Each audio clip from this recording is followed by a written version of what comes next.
ಅಥಣಿ ಪಟ್ಟಣದ ಸಾರ್ವಜನಿಕರು ಸರ್ಕಾರದ ನಿಯಮವನ್ನು ಕಡ್ಡಾಯವಾಗಿ ಪಾಲಿಸಿ ಕೊರೋನಾ ಬಗ್ಗೆ ಭಯಬೇಡ, ಜಾಗೃತಿ ಇರಲಿ ಎಂದು ಅಥಣಿ ಪುರಸಭೆಯ ಮುಖ್ಯಾಧಿಕಾರಿಗಳಾದ ಈರಣ್ಣ ದಡ್ಡಿ ಹೇಳಿದರು.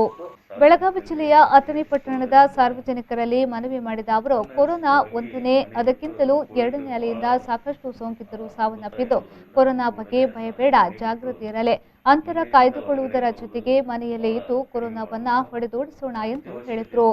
ಸಾರ್ವಜನಿಕರಲ್ಲಿ ವಿನಂತಿಸಿಕೊಳ್ಳೋದೇನೆಂದರೆ, ಅನವಶ್ಯಕವಾಗಿ ಮನೆ ಬಿಟ್ಟು ಕೋವಿಡ್ ಭಾಳ ಹಬ್ಬುತ್ತಾ ಇರೋದರಿಂದ ಕೂಡಲೇ ಸಾರ್ವಜನಿಕ ಮನೆ ಬಿಟ್ಟು ಮನೆಯಿಂದ ಹೊರಗಡೆ ಬರೋದು ಭಾಳ ಕಡಿಮೆ ಮಾಡಬೇಕು. ಅತ್ಯವಶ್ಯಕತೆ ಇದ್ದರೆ ಮಾತ್ರ ಹೊರಗಡೆ ಬಂದು ತಮ್ಮ ದಿನಸಿ ಸಾಮಗ್ರಿಗಳನ್ನು ಒಯ್ಯತಕ್ಕದ್ದು. ಆನಂತರ ಕೋವಿಡ್ಗೆ ಸಂಬಂಧಪಟ್ಟಂತೆ ನಮ್ಮಲ್ಲಿ ಕಸದ ವಿಲೇವಾರಿಯನ್ನು ಎಲ್ಲ ಆಸ್ಪತ್ರೆಗಳಿಂದ ಬರ್ತಕ್ಕಂಥದ್ದು ಕಸದ ಏನು ಕೋವಿಡ್ಗೆ ಸಂಬಂಧಪಟ್ಟಂಥದ್ದು ಕಸವನ್ನು ನಮ್ಮ SWMದಲ್ಲಿ ಸಪ್ರೇಟ್ ಒಂದು ಕುನಿ ಮಾಡಿ ಅದರಲ್ಲಿ ಹಾಕ್ತಾ ಇರ್ತೀವಿ. ಮತ್ತು ಎಲ್ಲ ಆಸ್ಪತ್ರೆಗಳು ನಮ್ಮ ಮುನ್ಸಿಪಾಲ್ಟಿ ಬರ್ತಕ್ಕಂಥ ಮನೆ ಕಸದ ವೆಹಿಕಲ್ಗೆ ಅದನ್ನು ಕಸನೂ ಕೊಡಬೇಕಂತ ಆಸ್ಪತ್ರೆಯಲ್ಲಿ ವಿನಂತಿಸ್ಕೊಳ್ತೀನಿ.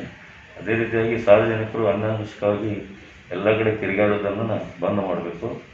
ಮತ್ತು ಅತಿ ಅವಶ್ಯಕತೆ ಇದ್ದರೆ ಮಾತ್ರ ಆಸ್ಪತ್ರೆ ಮತ್ತು ಮೆಡಿಕಲ್ ಶಾಪ, ಗುಳಿಗೆ ಇಂಥವೇನಾದರೂ ಅವಶ್ಯಕತೆ ಇದ್ದರೆ ಮಾತ್ರ ಬಂದು ತೊಗೊಂಡು ಉಳಿದಿದ್ದಂತ ಹೇಳ್ಬೇಕಂದ್ರೆ ಕೋವಿಡ್ ಸಿಕ್ಕಾಪಟ್ಟೆ ಇರೋದ್ರಿಂದ ಕೂಡಲೇ ತಾವು ಮನೆಯಲ್ಲಿದ್ದು, ಆ ನಂತರ ಎರಡನೇದೇನಪ್ಪ ಅಂತಂದ್ರೆ ಹಂಗೇನಾದರೂ ಜ್ವರ, ನೆಗಡಿ, ಕೆಮ್ಮು ಏನಾದರೂ ಕಂಡು ಬಂದಲ್ಲಿ ಕೂಡಲೇ ಆಸ್ಪತ್ರೆಗೆ ಹೋಗಿ ಚಿಕಿತ್ಸೆಯನ್ನು ಪಡೆದುಕೊಳ್ಬೇಕಂತ ಸಾರ್ವಜನಿಕರು.